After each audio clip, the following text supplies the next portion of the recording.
Fala meus amores, Thiago Kiss, e aqui a gente fala sobre como fazer clipes profissionais com um conceito sozinho, sem equipe ou com uma equipe extremamente reduzida.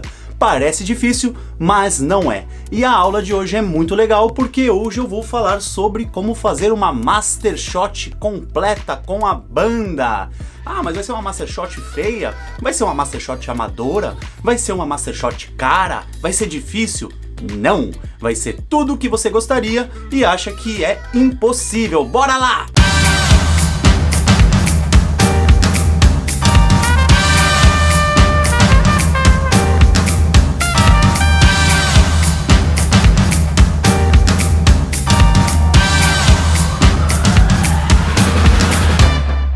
Bom, meus amores, só lembrando antes de mais nada para quem é este canal. Este canal é destinado a fotógrafos que querem migrar para videoclipes, porque eles já têm todos os recursos e muitas vezes apenas não sabem.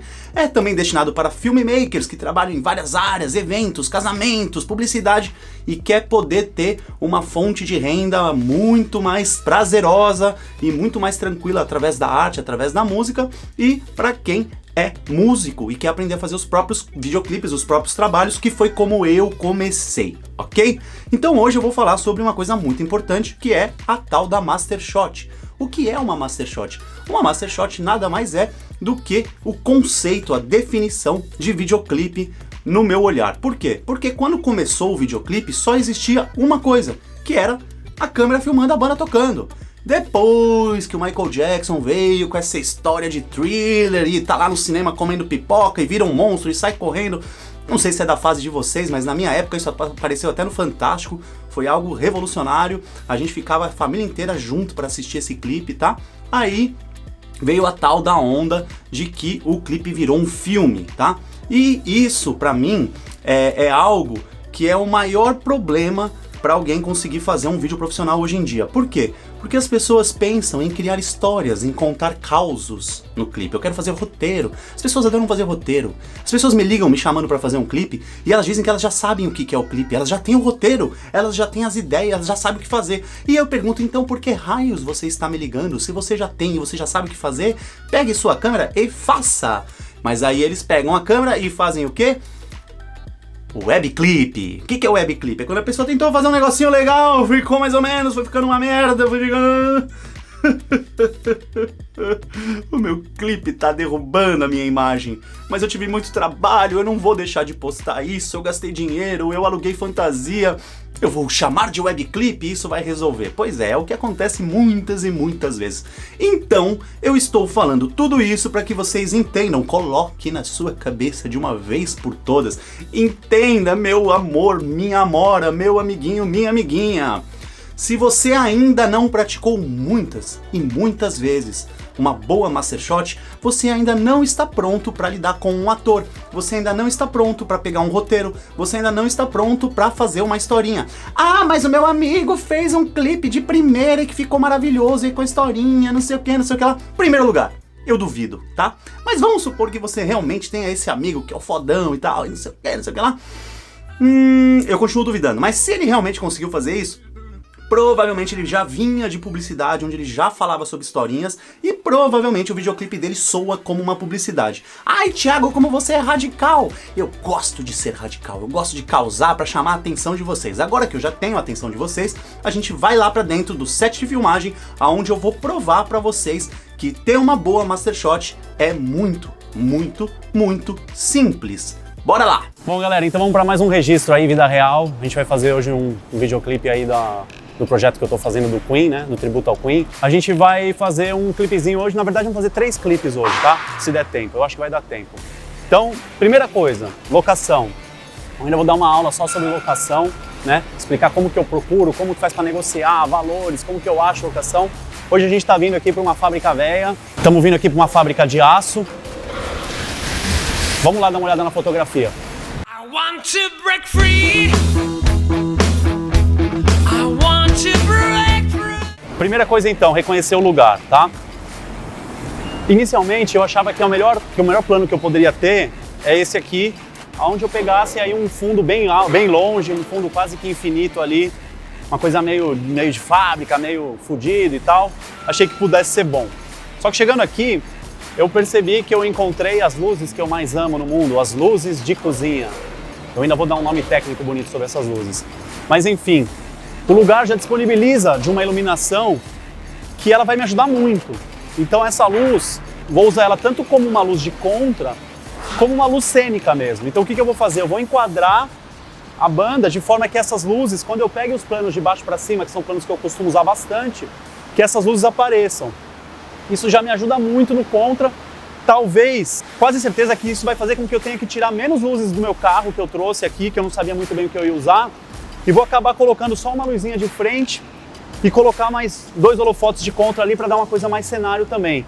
Então eu acho que a luz vai acabar sendo bem rápido hoje de novo, apesar que hoje é uma banda completa, então a gente já tem que ter um cuidado um pouco maior para ver se a gente está conseguindo iluminar a banda inteira de forma que não fique muita luz, que não pareça uma foto 3x4, eu sempre falo isso, é um erro comum em alguns filmmakers pecar pelo excesso de luz, eu prefiro pecar por falta de luz, tá? Nesses casos, onde a gente vai ter um clipe de uma banda mais rock e tal, mas eu tenho que ter a certeza de que eu tenho pontos de luz diferentes em cada lugar, que não fique uma coisa muito chapada, porque isso perde o glamour, perde a arte. Então eu vou meio que fazer alguns testes na raça aqui. Claro que eu já estou bastante acostumado a trabalhar com as minhas próprias luzes, eu conheço mais ou menos essa iluminação que está vindo de contra, então não vai ser tão difícil assim eu achar qual é a luz ideal.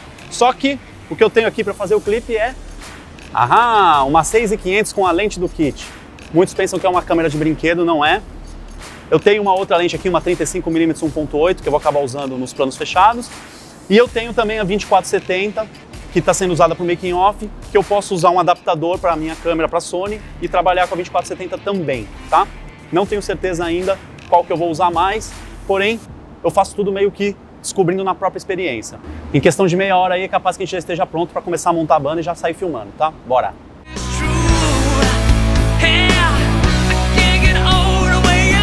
Bom, então ainda falando sobre a locação e sobre a minha escolha, né, de qual parte da locação usar, eu diria que isso pode mudar completamente o resultado, tá? Então assim, eu conheço muitos clipes que foram feitos na mesma locação, não nessa que eu tô mostrando no caso, mas eu digo uma locação específica onde eu conheço vários clipes que foram feitos naquela locação. Às vezes tem algumas locações mais manjadas aqui em São Paulo, tem vezes que você bate o olho e você já sabe do que se trata ali, né? E muitas vezes um clipe é infinitamente melhor do que o outro. Claro que isso pode ter a ver com a iluminação e pode ter a ver também com o que o cara trouxe de atores, de acting, né, e de situações para o clipe. Mas muitas vezes a simples mudança de qual parede, qual lateral, qual ângulo você vai aproveitar daquela locação já é o suficiente para mudar completamente, tá? Então nesse caso, o mais intuitivo era eu pegar a locação inteira, né, como se fosse uma espécie de um fundo infinito desfocado ali, porque eu ia ter muito mais amplitude, né? Isso seria o mais óbvio. Inclusive foi o que eu vi de outros trabalhos feitos nesse mesmo lugar. Quando eu percebi todas aquelas luzes viradas na lateral, tudo bem, eu poderia continuar aproveitando essa locação, pegando, né, ela de frente e tendo essa luz lateral, fazendo mesmo, né, uma luz já que desse um contraste entre um lado do rosto em relação ao outro, também funcionaria, mas eu perderia algo muito importante, que foi uma sacada que eu tive na hora, que é virar a lente e assumir como se fossem a minha cenografia, como se aquelas luzes fossem coisas que eu contratei, coisas que eu instalei, coisas que eu previ, porque elas estavam muito simétricas, muito bem posicionadas nas colunas. Então eu, como trabalhei muito em produção, eu cuidei muito da área comercial, de planilhas de grandes clipes, né? Clipes como Sepultura, clipes como Charlie Brown Jr., entre muitos outros grandes nomes que eu já produzi. Eu sei o quanto custa você transformar a locação com as luzes desse jeito, né, com esse posicionamento. Então, foi uma coisa que eu puxei a meu favor. Para quê? Para trazer mais grandeza para o videoclipe, para trazer mais imponência e para parecer que a produção fosse realmente maior do que o que eu realmente gastei. Quando uma pessoa olha essa Master Shot, dificilmente ela vai imaginar que foi um clipe feito sozinho, beleza?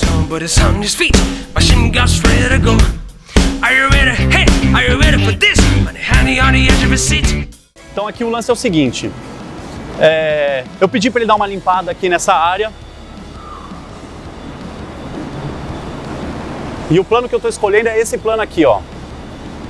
Colocar a banda lá, eu tenho um recuo bem longe na parede lá no fundo, um recuo bem interessante, porque é uma parede bem estragada, com algum maquinário de aço, coisas assim que podem trazer uma cenografia legal. vai ficar meio desfocado, não vai dar para entender direito o que é, o que não é. Só que a gente tem esse problema, a gente tem essas duas chapas aqui que não tem como tirar, que elas são elevadas, elas fazem uma espécie aí de um praticável, de um palco. Como eu gosto de trabalhar bastante no improviso e tirar o melhor que se consegue na hora do lugar, tá?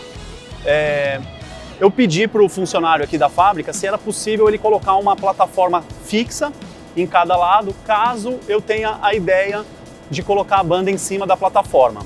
Ele já fez isso para mim, ele acabou de fazer, então ele limpou aqui o chão, colocou essas duas plataformas e ele passou uma vassourinha aí caso a gente queira subir. Eu já vi que tem uma goteira ali, o que pode ser um probleminha, então a gente tem que lidar aí com um pouquinho com alguns passos para frente talvez, tá? Mas assim, sem drama, sem crise, a gente vai fazer o que der para fazer aqui. Então a minha preocupação é o seguinte, eu tenho essas plataformas que a gente pode colocar a banda em cima, tá? E fingir que isso foi uma cenografia, que a gente contratou alguém para subir, que é um negócio chique, cheio de produção e tal. Só que isso pode ficar brega para um cacete. Os caras em cima, a bateria no chão, o cantor na frente, pode dar uma sensação meio Poison, assim, tipo, nada a ver do que eu quero. Então, esse tipo de coisa, a gente tem que começar a filtrar o nosso olhar, isso tem muito a ver com as referências que a gente está acostumado a ver. Tem uma máquina aí que está em sua direção, mas fica tranquilo que não vai te atropelar, não. Então a gente tem que usar as nossas referências e o nosso olhar para começar a filtrar, sempre com esse olhar. Opa, será que eu não estou sendo brega nessa história? Estou achando que eu estou colocando uma atitude e no final das contas eu estou colocando uma breguice? Então esse tipo de coisa, na minha visão, o melhor é testar. Coloco a banda ali em cima rapidinho, coloco a bateria aqui no chão, faço um takezinho, filmo, e dou uma olhada. Falo, putz, ficou meio esquisito, vamos colocar todo mundo no chão, vai, desencana. Aí rapidinho a gente remonta essa fotografia. O que eu gosto de pensar é, o plano que eu vou filmar é o plano que eu usaria se eu fosse fazer uma foto still. Eu não vejo diferença. Para mim o clipe e a foto é a mesma coisa. Então eu vejo qual é a melhor composição para a foto. Essa composição que for a melhor para a foto vai ser a que eu vou dar o REC e vou fazer 24 fotos por segundo. Esse é o meu pensamento. Bora lá.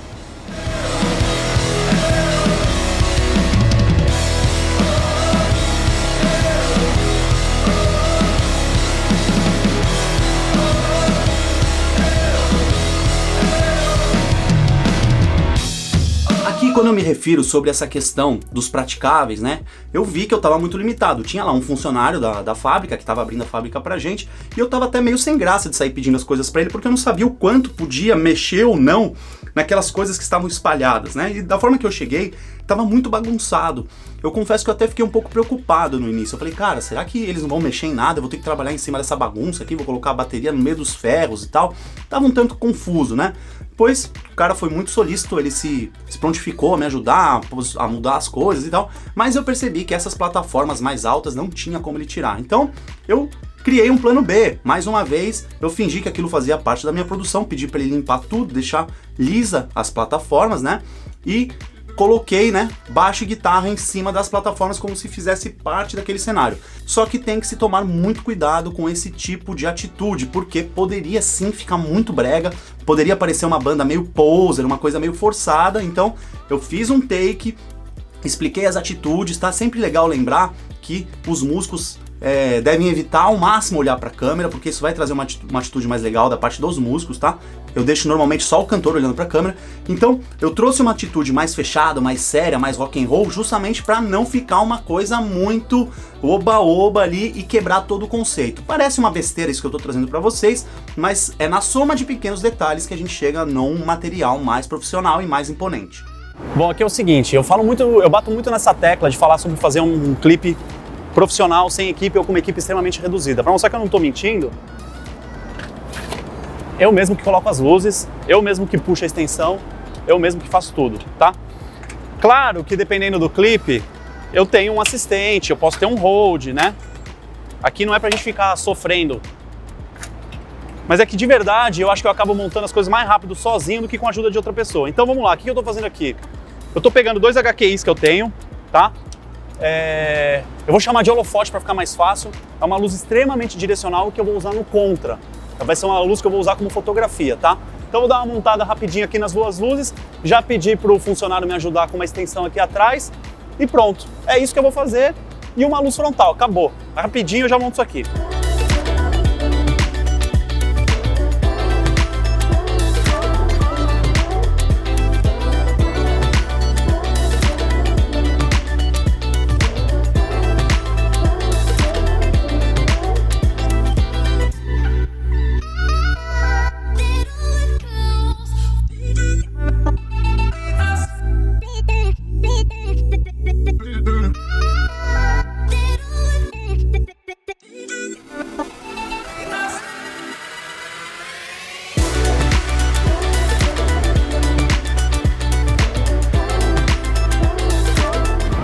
É bom vir de preto pra gravação, porque você vai ficando meio imundo, assim, né?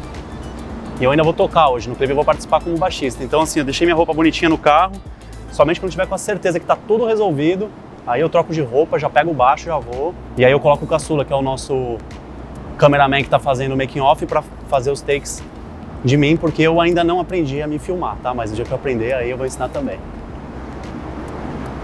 Bom, sobre essas luzes de contra, que eu uso muito, né? A maioria dos meus trabalhos tem essas luzes. Eu gosto de chamar de holofote, porque assim, eu não acho que a gente tenha que se apegar a exatamente qual é o tipo da lâmpada que eu estou usando. Eu acho que a gente tem que entender qual é a função dessa luz. Então essa luz, ela tem que ser o mais direcional e mais forte possível para ela soar mesmo como um holofote de contra, né? Eu coloco ela dentro de cena e isso, quando a gente estoura bem a luz, isso dá uma sensação de produção maior, dá uma sensação de algo mais grandioso e tal. Então, uma dica que eu dou, que eu também já fiz em outros vídeos e deu muito certo, se você tem uma banda, você tem um amigo aí que é o teu fornecedor de palco, som e luz, é o cara que te fornece os riders nos eventos, então você pede para ele ver dentro aí do que ele tiver mais próximo da referência. Pode ser um par de mini brute, pode ser de repente um Fresnel, ou alguma luz quente que ele tenha mais forte, mais parruda, né? Pelo amor de Deus, o par LED não vai funcionar, tá? E o canhão também, Moving Light, também não vai funcionar. Agora a única coisa que a gente precisa ver é se eu consigo jogar uma cor, que eu acho que eu não vou conseguir. Eu tenho o bastão de LED, mas as luzes estão muito fortes, os holofotes são fortões, a gente está com uma amplitude grande. Para eu conseguir fazer chegar essa cor na banda, eu acho que eu não consigo, só colocando o bastão de LED dentro de cena. Eu não sei se eu tô afim de fazer isso, que eu acho que esse bastão de LED dentro de cena tá muito desgastado, todo mundo faz, coloca um azulzinho dentro e tal, e eu acho que talvez pode perder um pouco essa cara mais grunge que a gente tá usando aqui, essa cara mais densa. Então, mais uma coisa, é questão de escolha, questão de teste, questão de olhar, ver o que vai acontecer.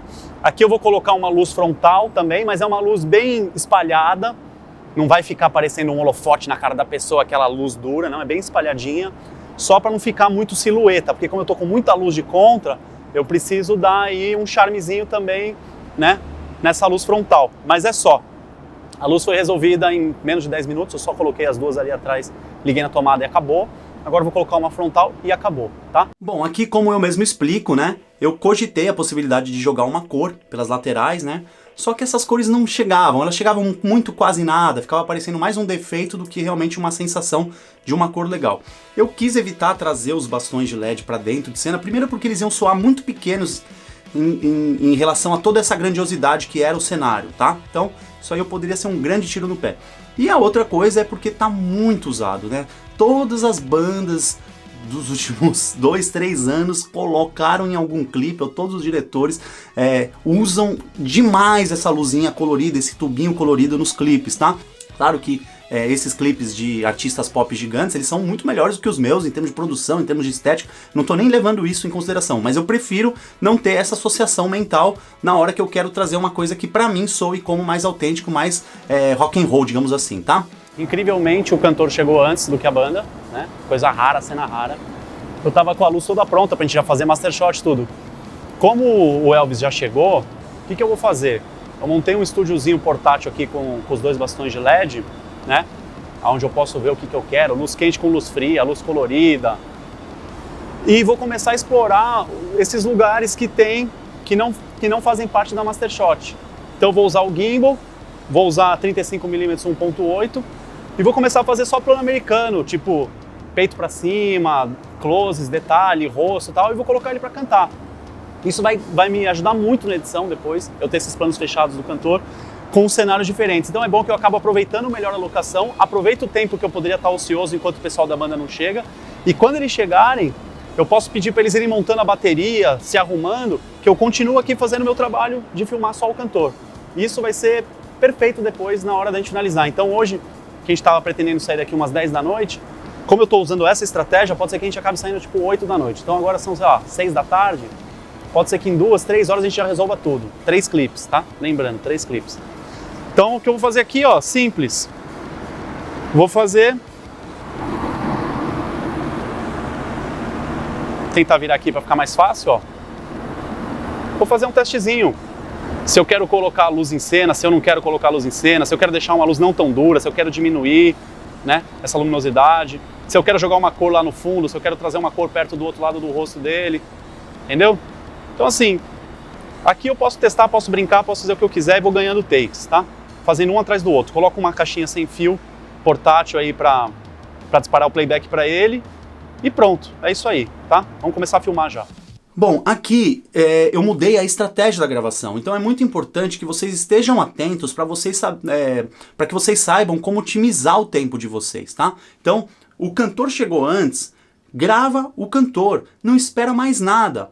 Só que como que eu faço para aproveitar o tempo? Se eu desmontasse tudo que eu já tinha montado e tudo que eu já tinha testado de fotografia, de iluminação e tudo mais, ia ser mais um tiro no pé, porque daí eu ia ganhar um tempo gravando o cara em outra parede, em outra locação ali do lado, só que eu ia ter que remontar tudo de novo depois, então não ia adiantar nada.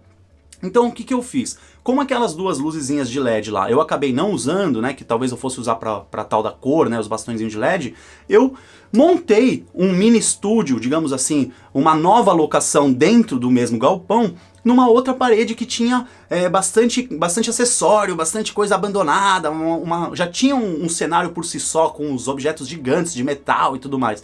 Montei ali, né, e tinha ao mesmo tempo, simultaneamente, 2 lugares para fotografar ou filmar. Então ali eu já tirei foto do cantor, ali eu já fiz vários takes do cantor, enquanto que a banda foi chegando e foi montando a bateria, qualquer outra coisa que eles precisassem se preparar ali naquele espaço, eu continuava livre para gravar na outra parede. Então isso é uma forma da gente usar um pouco da malandragem, da inteligência no dia. Eu sempre recomendo, procure uma segunda parede, um segundo cenário ali, para que você grave sempre muitos takes somente do cantor, enquanto as coisas estão meio paradas.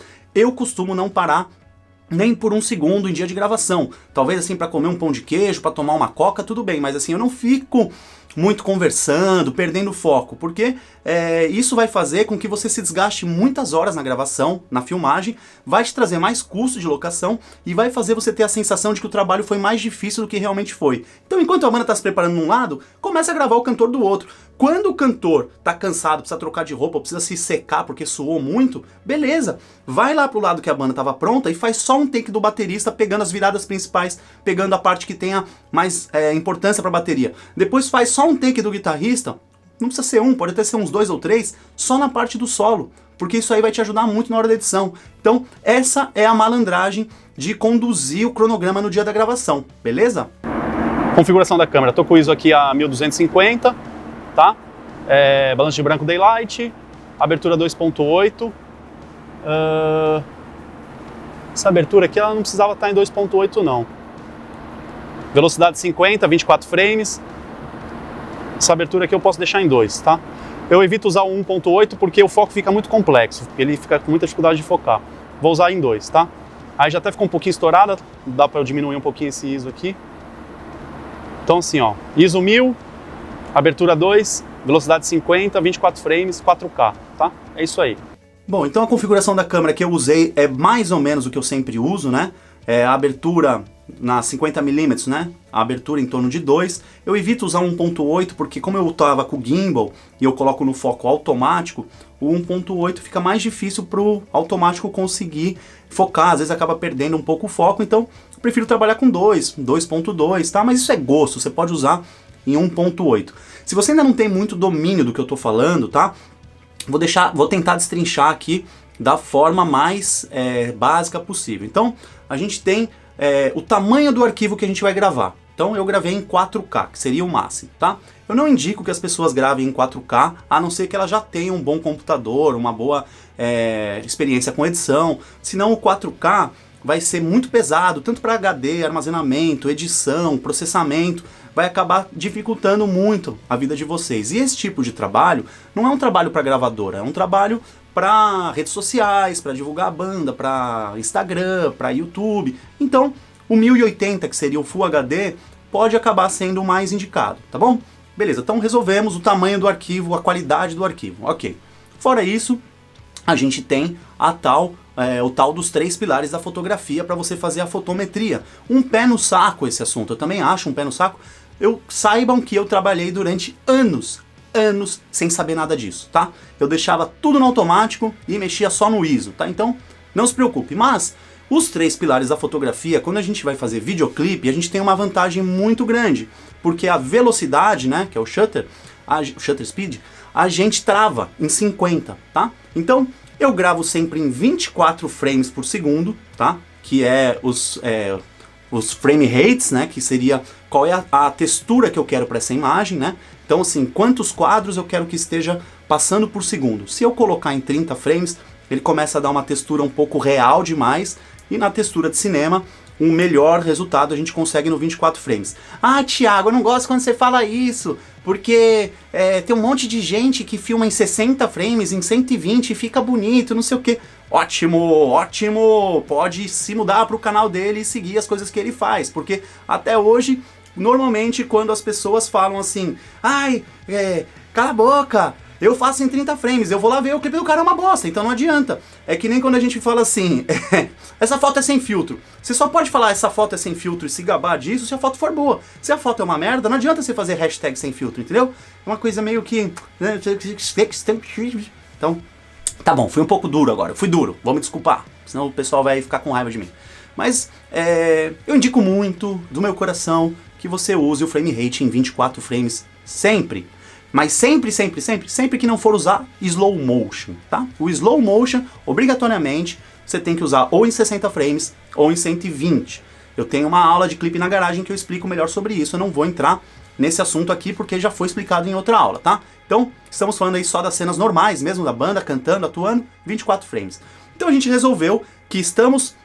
eu estou fazendo no 4K, você pode fazer em Full HD para não gastar tanto, e estamos no 24 frames. Beleza, então tá resolvido a textura e o tamanho desse arquivo. Agora a gente vai falar sobre o tal do triângulo da fotometria, tá? Então, a velocidade a gente vai travar em 50, tá? Ah, mas por que trava em 50? Porque tem que ser o dobro do frame rate, o frame rate está em 24, o dobro seria 48, a sua câmera vai estar arredondando para 50, e se você não entendeu, tudo bem, não se preocupe, coloca em 50, acredita em mim, eu prometo que vai dar certo, tá? Então resolvemos mais uma coisa. Pô, legal, hein? Já resolvemos aqui, que vai ser ou Full HD ou 4K, se eu não tiver um computador muito bom, eu vou no Full HD, resolvemos que é 24 frames por segundo, e resolvemos que a velocidade é 50. Pô, então, peraí, agora só tem 2 coisas para pensar, que é a abertura e o ISO. Beleza! Quando que a gente pensa sobre um e quando que a gente pensa sobre o outro? A abertura, sempre que a gente estiver gravando somente o cantor, a gente vai deixar esse número o mais baixo possível, tá? Então na minha lente que eu estava usando era 1.8. Eu optei pelo 2.0, né? Como eu te falei, para evitar tanto desfoque, tá? Mas vamos levar na regra que eu estou falando aqui, vamos supor que eu fizesse tudo em 1.8. Ok. O que eu ganho quando eu ponho o número mais baixo possível? Eu deixo essa lente mais clara, tá? Porque a abertura do diafragma tá maior, tá entrando mais luz. Eu deixo ela mais clara e eu preciso de menos luz. Beleza, esse é o primeiro ganho. E o segundo ganho, e o mais importante, é que eu consigo mais desfoque no fundo. Então, aqui a gente tem o foco em 1.8, ele tá focando somente isso aqui, essa área aqui, ó. Em 2.2 a gente aumentou um pouco essa área. Em 3.5 a gente aumentou mais ainda. Em 5 a gente aumentou mais. Em 7 a gente aumentou mais. Em 12 a gente aumentou mais. Que é o quê? A área do ponto que começa a focar até o ponto do fundo que para de focar, tá? Então se eu deixo essa área pequenininha, né? Agora mudando o ângulo correto, né? Que a lente está aqui, né? Deixando essa área pequenininha, eu foco só aqui do meu nariz até meu olho. Isso é o 1.8. Eu foco só um pouquinho, tá? Em compensação, eu começo a ter um desfoque lá atrás, e isso traz uma textura muito mais bonita, muito mais artística. Quanto mais desfocado, né? Quanto mais o objeto principal tiver descolado do cenário do fundo, mais bonito vai ficar, tá? Uma tendência a ficar mais artístico, mais bonito, né? Claro que tem muitos casos que não funciona dessa forma porque o objetivo é outro. Então, qual seria o objetivo onde eu não quero um desfoque no fundo? Pô, o mais óbvio é se eu tô na Mastershot gravando a banda e o cantor tá muito na frente e o baterista tá muito atrás. E eu não quero que o baterista fique um blur total, fique só um Gasparzinho totalmente desfocado. Eu preciso focar um pouco o baterista, então nesse caso eu não vou usar em 1.8, eu vou ter que abrir mais aí para 3.5 para tentar fazer esse foco chegar um pouco mais no baterista também, ok? Beleza? E depois disso tudo, dito aí a questão do desfoque, decidiu se você quer trabalhar em 1.8 ou em 3.5, se você precisa focar mais alguma coisa do fundo ou não, aí só sobrou o ISO, que é quem vai dizer para o nosso sensor se está mais sensível ou menos sensível. Então, quanto mais você aumentar o ISO, mais clara vai ficar a sua imagem. Quanto mais você diminuir o ISO, mais escuro. Beleza. Por que eu não saio simplesmente tacando a mão no ISO, aumentando o ISO, mesmo sem precisar me preocupar com luz, né? Tipo assim, então eu não vou alugar tantas luzes e eu vou simplesmente sair subindo o ISO. Porque quanto mais eu forçar esse sensor da câmera, mais ruído vai ter na imagem. Então a gente tem uma tendência a querer trabalhar com o ISO um pouco mais baixo, para que a imagem fique mais limpa, porque daí você não força o sensor e você não traz tanto ruído, tá? Ah, então eu não entendi merda nenhuma. Beleza! Olha que legal, você não precisa entender nada, você só precisa travar os parâmetros que eu disser. Se você travar os parâmetros que eu disser, o ISO você pode pôr até no automático, que eu te garanto que você vai conseguir chegar num resultado muito próximo disso. Mas que é interessante perceber, a luz que eu tô iluminando ele mesmo, eu não uso ela frontal, tá? Isso é uma coisa muito importante para quem está começando, tá? Quem está começando faz o quê? Pega a luz aqui, ó. E faz isso aqui, ó. Aí não tem mais arte, fica uma luz 3x4, fica tudo iluminado igual, entendeu? Você fica com pouca sombra. Então, se você está na dúvida de como fazer a luz, pega ela na lateral, ou na diagonal fazendo meio contra, meio lateral. Aí eu vou ter uma sombra aqui, ó, desse lado. E vai ficar muito mais artístico. Para cobrir essa sombra, eu tô dando aquela luzinha colorida. Primeira coisa importante também, em relação a quando você vai trabalhar com a iluminação, para quem está começando. Começa trabalhando com uma luz. Aprende a iluminar com uma luz. Eu vejo muitos vídeos, as pessoas ensinando 3 luzes. Ah, essa é preenchimento, essa é contra, essa é na diagonal, de cima para baixo, que é a luz de cinema, não sei o que. E muitas vezes o resultado nem é tão bom assim. E passando informação pra caramba. Então, assim, primeiro aprende a iluminar com uma luz. Seria isso aqui, ó. Seria essa luz aqui, ó. É a primeira luz a se fazer essa aí. Uma luz que ela não é tão direcional, mas também não é tão espalhada, tá lateral, tem a sombra, tá dramático, pega um pouco do fundo, pega um pouco do cenário. Primeira luz é fazer isso. Depois você começa a entrar com uma luz de contra, para depois você tentar achar outros posicionamentos. Então primeiro, saiba que se fosse uma luz de cozinha amarrada num tripé, você conseguiria fazer o clipe da mesma forma que eu estou fazendo aqui, tá? Estou usando o bastão de LED por comodidade, para facilitar a minha vida. Mas eu tenho PL no porta-mala do carro, que seria como se fosse uma luz de cozinha ali, que eu ligaria e daria praticamente o mesmo resultado, tá?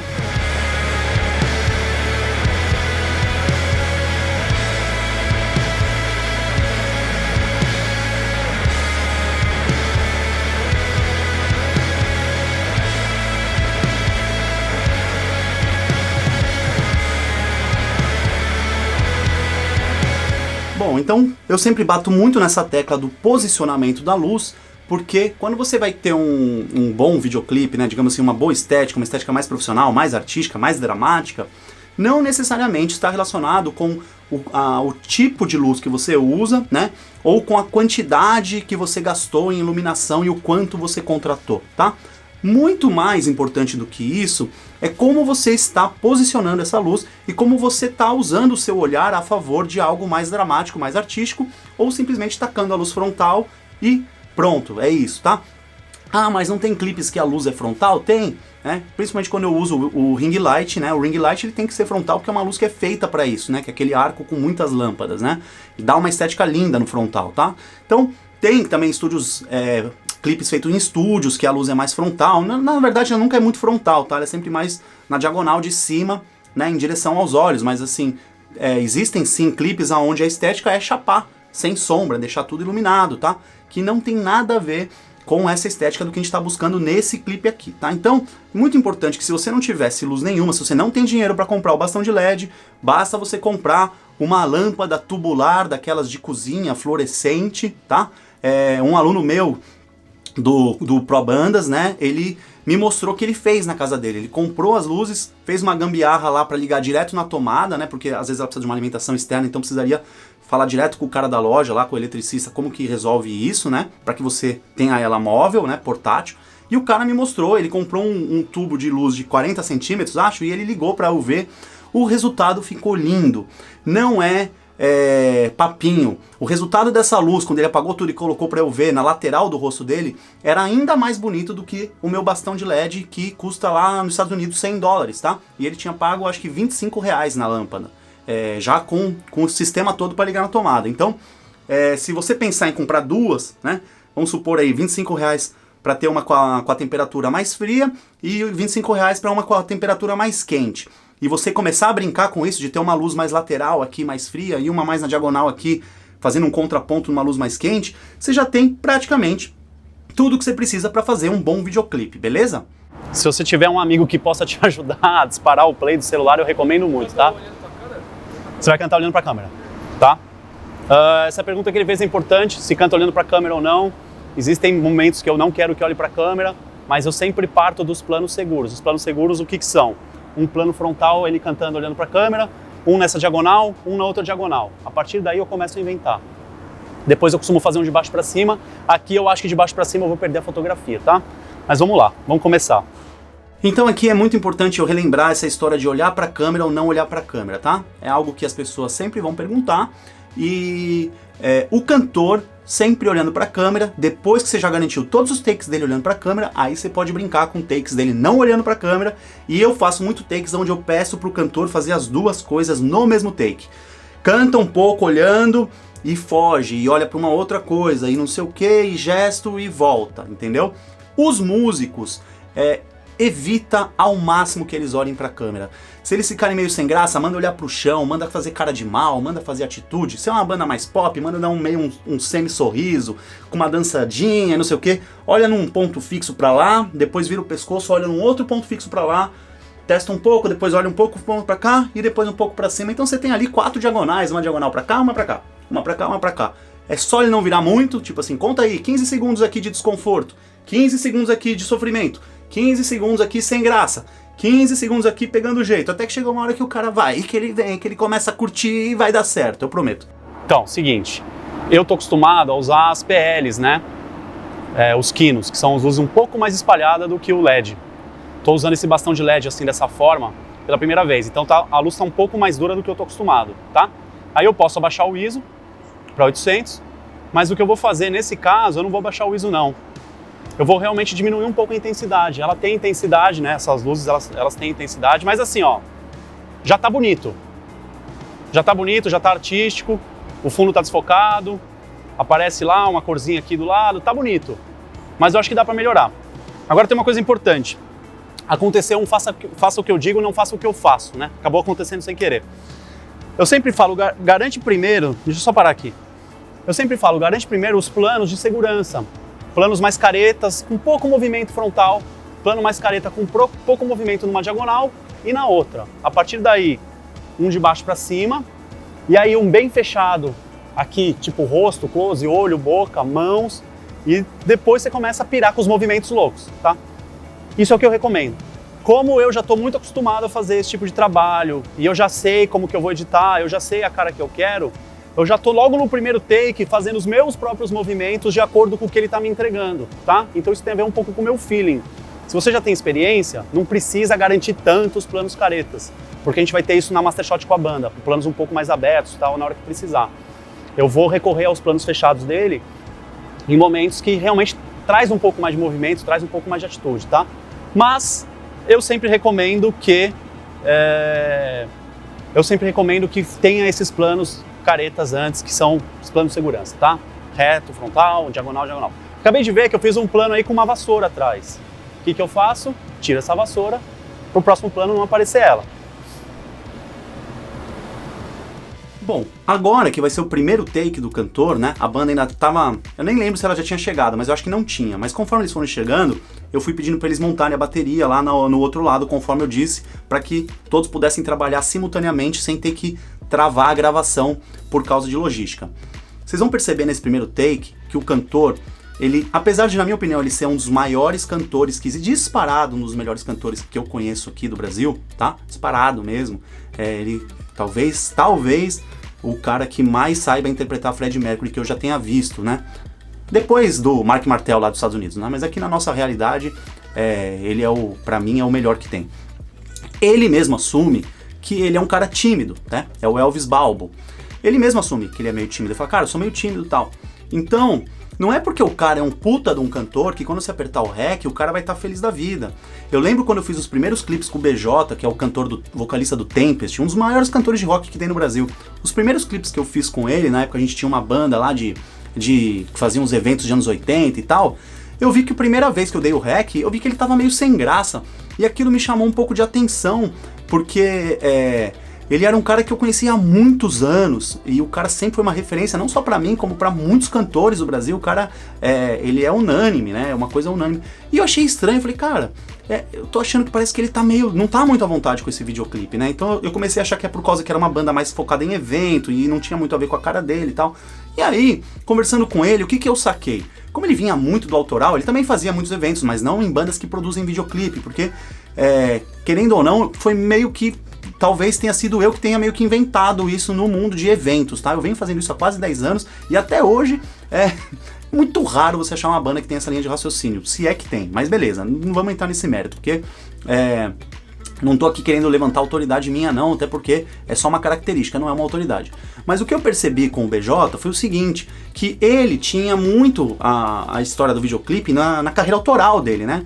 E se você pegar na carreira autoral dele lá, fazer um videoclipe de heavy metal, ou de hard rock, ou de metal, não sei o que, sei lá, ele tinha uns 3 ou 4 clipes. Então não deu tempo suficiente para isso ficar algo natural na vida dele, entendeu? Porque não era uma coisa que ele fazia recorrentemente, tá? Agora, nesse caso, como eu venho fazendo clipe há muitos anos com todas as minhas bandas e com bandas dos outros e tal, dirigi clipe do Angra, dirigi clipe do Jeff Scott Soto, que é um cantor americano. Então, assim, eu comecei a aprender a ter uma certa experiência com diversos tipos de artistas, e eu comecei a perceber que existem artistas que não tiveram muitas experiências em videoclipes. Então, é sua obrigação, quando você está conduzindo a câmera, a deixar a pessoa muito à vontade. Porque se você pegar hoje o BJ, né, que é o outro caso que eu estava falando, e ver ele fazendo um videoclipe hoje, o cara tira de letra, ele faz tudo muito fácil, muito rápido, ele sabe qual é a intenção corporal, ele sabe quando que ele tem que expressar uma coisa, ele sabe o que fazer com as mãos, né? E nos primeiros clipes ele não sabia. Por quê? Porque ele foi fazendo tanto, que ele foi praticando, e isso virou uma coisa natural pra ele. Já pro Elvis Balbo, não é natural. Talvez tenha sido aí o primeiro videoclipe que ele fez, eu não tenho certeza, não perguntei pra ele. Ele tem os materiais ao vivo com outros projetos, mas videoclipe mesmo, talvez tenha sido o primeiro. Por que eu tô falando tudo isso? Por que eu tô enrolando tanto nessa história? Porque eu acho que a maior diferença que você pode fazer na hora de você conduzir alguém, mesmo que você esteja gravando um videoclipe da própria banda, mesmo que você tipo é o guitarrista e vai gravar o baixista vai gravar o cantor, ou se você vai assumir como diretor para gravar de outra banda, é como que você faz para tirar o melhor desse cara. Como que você deixa ele à vontade? E nunca é na crítica. Uma vez eu fui fazer uma sessão de fotos, na época eu tava como modelo, tá? Faz bastante tempo isso. E era uma sessão de fotos de uma escola de fotografia, onde eu tava como modelo de exemplo para os alunos. E o primeiro aluno que foi tirar a minha foto, o primeiro desgramado, falou assim: porra, mas você tá parecendo uma bicha louca com essa pose. E aí a galera, quá, quá, quá, quá, quá, quá. Cara, eu não conseguia mais achar nenhum tipo de pose, porque eu me senti extremamente invadido, eu me senti exposto, eu me senti humilhado, eu me senti tudo que podia trazer de negativo pra mim. E a partir dali, já fudeu. Você não vai conseguir reverter essa situação. Então, nunca critique uma pose errada.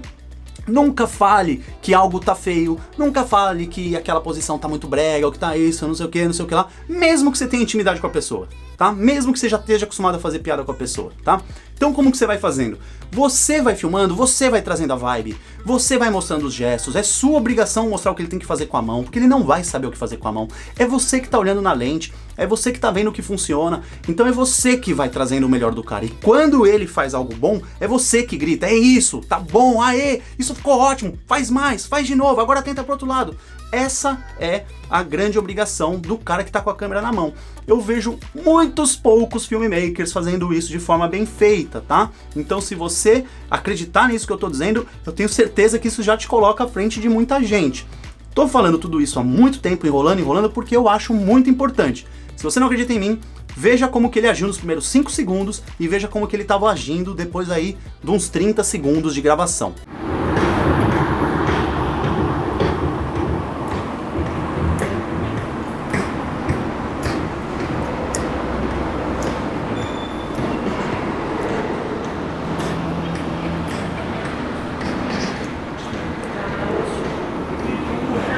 Mais mão.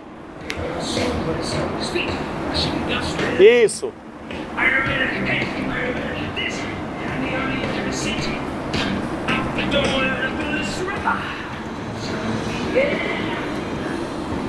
Boa.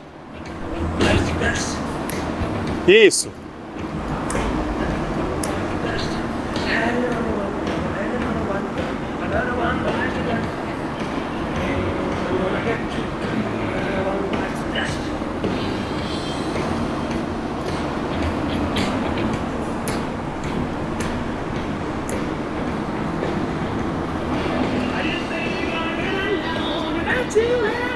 Ótimo!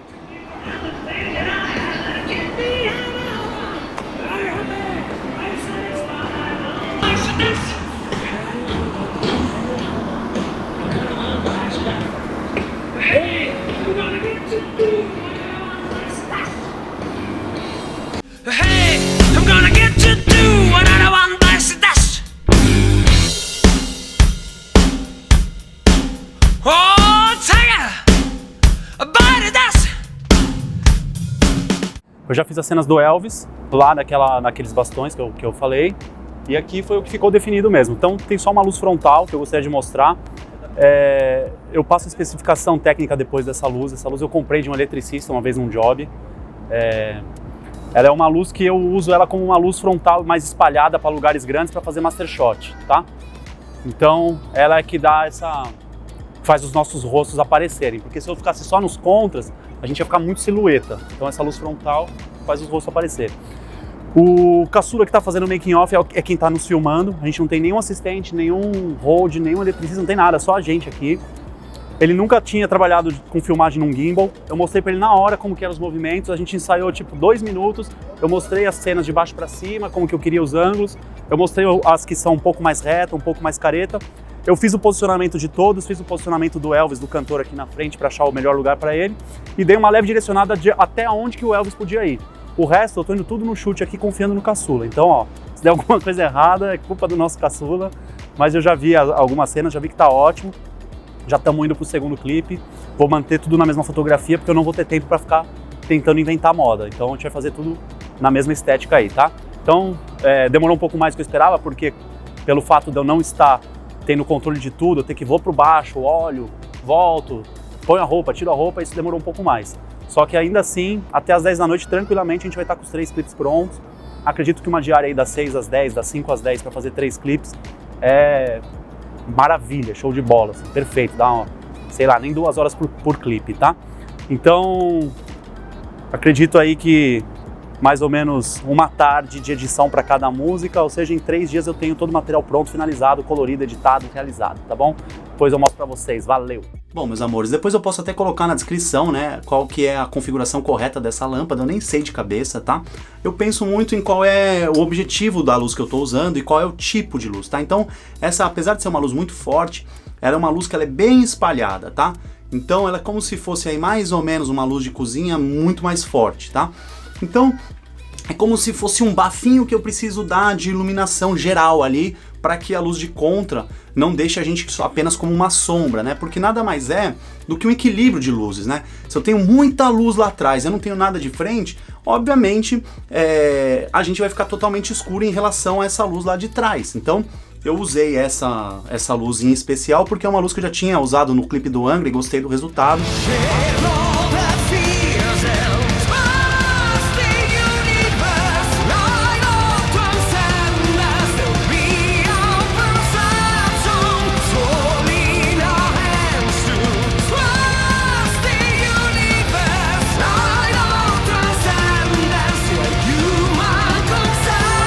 Mas eu confesso que isso só vai atrapalhar um pouco essa aula, porque vocês podem ter a sensação, né, a falsa sensação de que essa luz é algum divisor de águas no resultado do videoclipe, e não é, tá? Poderia ter usado sim os bastões de LED apontados aí, meio que na diagonal, né, só para trazer um pouco da iluminação do rosto do pessoal, tá? Poderia ter sido até mesmo luz de cozinha, né, que é a tal da tubular fluorescente, mas aí precisaria de um pouco mais de lâmpadas, porque ia ficar desproporcional o tamanho do lugar usando só uma ou duas lâmpadas. Talvez precisasse 2 de cada lado, 3 de cada lado, né? Precisaria testar. Eu optei por colocar na diagonal para que trouxesse um pouco de diferença, né, de um lado do rosto para o outro. Pouca coisa, não é tão agressivo como tá lá naquele exemplo só com o cantor, tá? E também por um motivo muito importante, porque como o caçula que estava filmando, né, que é o nosso assistente de produção, que estava lá aprendendo a mexer no gimbal na hora, ele estava filmando, se eu colocasse a luz bem no meio, toda vez que ele passasse na frente do Elvis ia fazer sombra, né? Então eu coloquei numa diagonal, de forma que essa sombra, ela aparece raramente, né? Quando ele passa, depende do ângulo que ele pega, ele passa rapidamente, faz essa sombra, e aí na edição eu tenho que tomar o cuidado de sempre cortar partes onde tem a sombra dele, no chão. Então eu tenho que ficar sempre de olho nisso na edição, tá? Se eu deixasse a luz frontal mesmo, para fazer esse bafinho geral na cara de todo mundo, toda hora que o caçula estivesse na frente do cantor principal, ia ficar uma tragédia de sombra, isso ia ficar muito ruim, tá? Então, posicionei na diagonal. Ah, uma dica meio besta, mas é importante, tá? Também levantei o máximo possível que eu consegui com o meu tripé, tá? Que também evita a sombra, né? Porque pega lá de cima e também fica mais bonito o posicionamento da luz, beleza?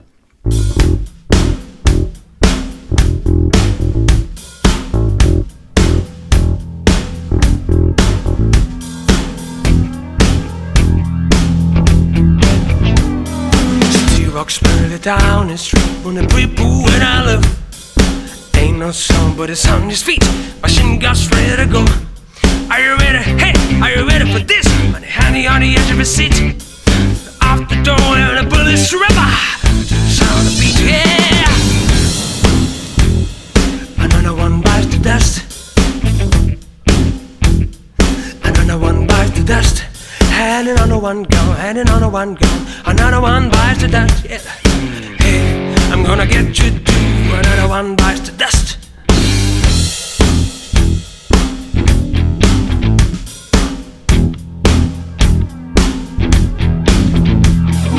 I just think you're gonna get alone. That's you and I go. You took me for everything that I had, and it keeps me on my own. Are you happy? Are you satisfied? How long can you stand the heat? But at the doorway and the bullets rubber. Sound the beat, yeah. Another one bites the dust. Another one bites the dust. Had it on the one gun, had it on the one gun. Another one bites the dust. Hey, I'm gonna get you too. Another one bites the dust. Oh, tiger, bite the dust.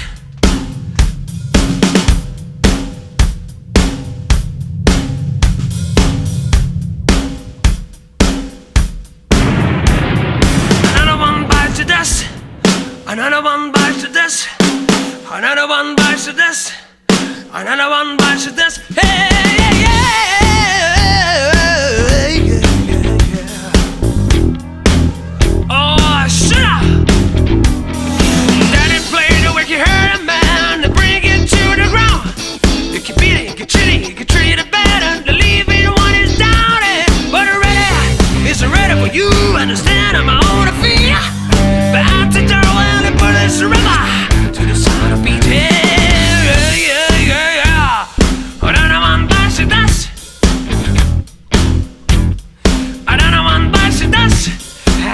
one gone, heading on a one gone, another one bites the dust. Hey, I'm gonna get to do another one bites the dust. Should I? Hey, yeah.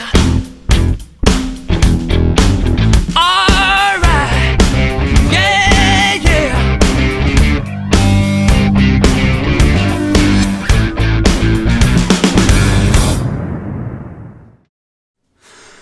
Bom, meus amores, é isso. Espero que vocês tenham gostado do resultado. Eu, particularmente, gostei bastante, tá? Acho que é impossível alguém imaginar que esse é um clipe feito sozinho, né? Sozinho, nem sozinho, não é? Porque eu tava no palco, né? Então, assim, é menos do que sozinho. É realmente ir na sorte na mão do nosso assistente caçula, que mandou muito bem, fez os movimentos da forma que eu falei, tá?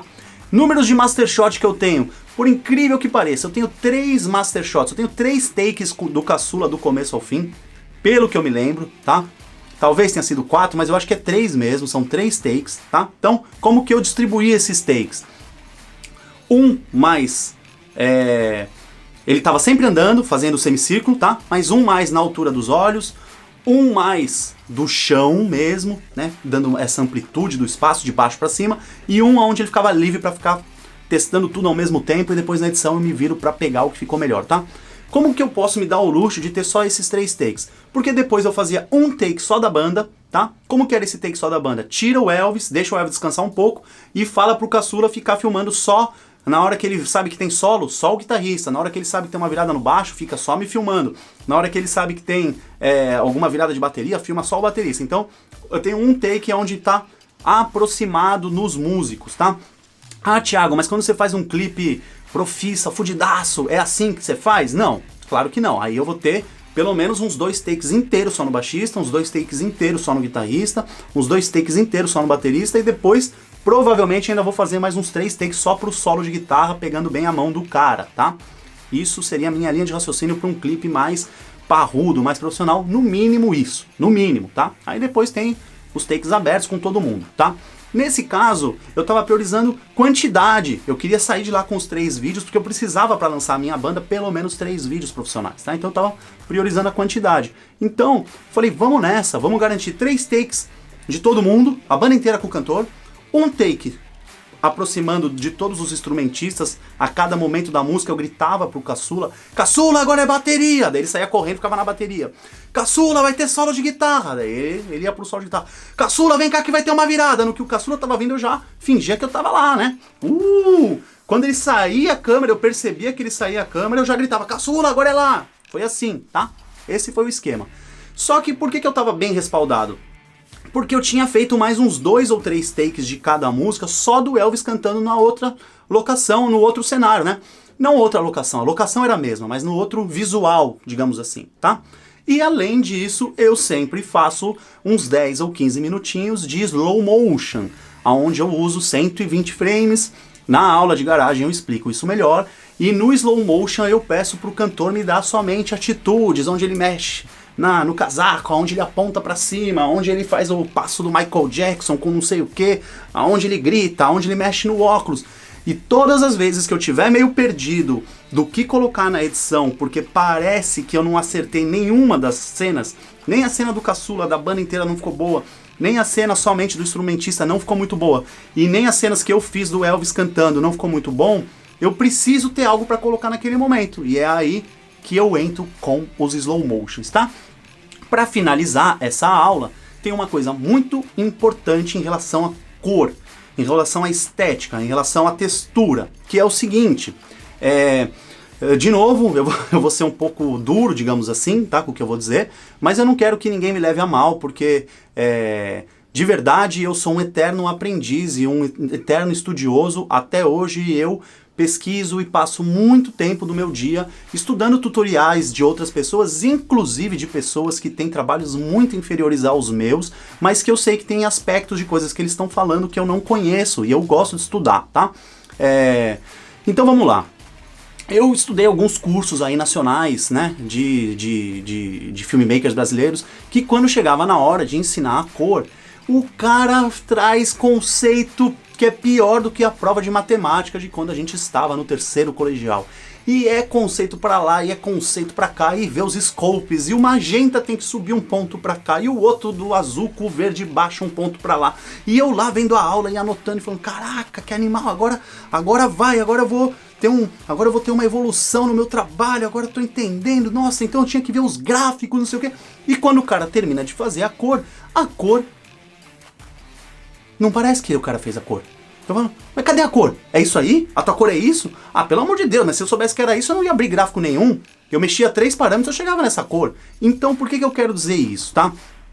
Porque eu sou o rei das cores? Não, não é porque eu sou o rei das cores. Mas eu agora estou desenvolvendo aí um estudo mais aprofundado de um gringo que realmente é muito foda. Estou estudando bastante essa linha de como fazer cor realmente mais olhando nos gráficos, com uma lógica mais matemática, né, uma coisa assim mais aprofundada. Não vou falar sobre isso porque eu ainda não tenho domínio, então não vou falar sobre isso. Mas o que eu quero dizer em relação a isso?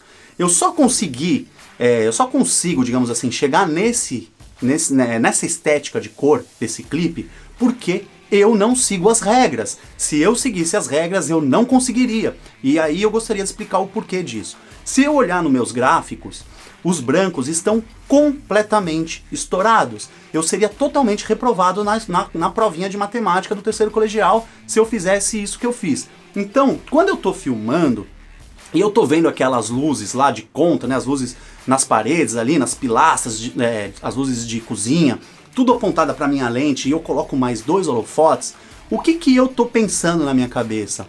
Eu vou estourar tudo isso na pós-produção. Porque se eu não estourasse, vocês iam ver umas lâmpadazinhas de merda, umas lâmpadazinhas sem graça pra cacete, né? É uma pena que eu não fiz de repente uma imagem com celular, alguma coisa mais caseira para vocês entenderem do que eu tô falando. Mas eram lâmpadas que não tinham graça nenhuma. Mas por que no clipe soa tudo estouradão? Parece que tem uma porrada de luz para tudo quanto é lado, tem um negócio assim grandioso, tudo pegando aqui no ombro do cara, fazendo flare e tudo mais. Porque eu tô estourando os brancos, eu tô chegando na hora de fazer a cor, eu tô puxando esses brancos pra cacete. Por que eu coloquei só um pouquinho de luz frontal pra dar só um bafinho no nosso rosto? Porque eu sabia que na pós eu ia puxar muito, tá? Ah, mas você puxou exposição? Não, eu não puxei exposição, eu puxei highlights, tá? Puxei highlights e os brancos mesmo, tá? Então assim, tem uma linha de raciocínio que eu uso, que é o seguinte, eu vou pegar tudo que o meu olho tá vendo de luz aqui e vou imaginar na pós-produção tudo isso 10 vezes mais estourado, eu quero que tudo estoure. E isso vai trazer a grandiosidade. Se a gente seguisse os cursos do filmmaker especial, que é profissional da academia, não sei da onde, não sei do que vai ter as regras do cinema, não sei o que lá, a gente não poderia fazer isso. Então, a grandiosidade que eu vejo, né, a grande magia que eu vejo da gente poder fazer videoclipe é que a gente pode ver isso como uma arte. E quando a gente pode ver isso como uma arte, a gente é livre para fazer o que a gente quiser. Se quiser estourar a pele da pessoa, deixar ela mais azulada, você pode fazer. Se quiser deixar a pele mais avermelhada, você pode. Se você quiser pegar todos os scopes e todos os gráficos e falar, foda-se o magenta, foda-se o blue, o green, eu vou jogar tudo isso no lixo e eu vou fazer algo que o meu olho esteja identificando como uma coisa mais bonita, mais artística, dane-se os gráficos. Ah, Thiago, quer dizer então que os gráficos não servem pra nada? Não, os gráficos servem, mas tem que estar na mão de pessoa muito competente para que ele não esteja escravo de um gráfico e consiga fazer uma luz artística respeitando o que os gráficos estão dizendo, tá bom? Então, nem 8, nem 80. Se você quiser estudar de fato o que os gráficos dizem, ter um bom conhecimento técnico, maravilhoso, acho até que você vai saber muito mais do que eu, mas nunca perca a arte. Nunca perca o feeling do seu olhar te dizer o que realmente está soando como algo bom, algo bonito, beleza? Bom, se você gostou dessa aula, se você acha que de alguma forma eu pude te ajudar, eu peço, por favor, que você deixe aí o seu like, que você se inscreva no canal, que você me siga no Instagram, lá eu respondo tudo por direct, tá? Tudo que eu posso eu respondo, porque é a única coisa que eu peço em troca. Essas aulas me levam bastante tempo para fazer, e eu gosto de disponibilizar bastante conteúdo profundo, denso, para que eu tenha a certeza de que a pessoa vai conseguir sim aplicar e ter uma transformação imediata no trabalho dela, tá? Por isso que as aulas são mais longas e é por isso que eu falo tanto, ok? Então eu espero que de alguma forma eu tenha colaborado, peço que você me siga, que você não deixe essa nossa relação terminar aí, para que depois você nem lembre mais o meu nome e tudo mais, aonde que eu tô, já faz isso agora, ok? Porque eu tenho muitas outras aulas para trazer para vocês, tá bom? Muito obrigado pelo seu tempo e até a próxima. I want to break free. I want to break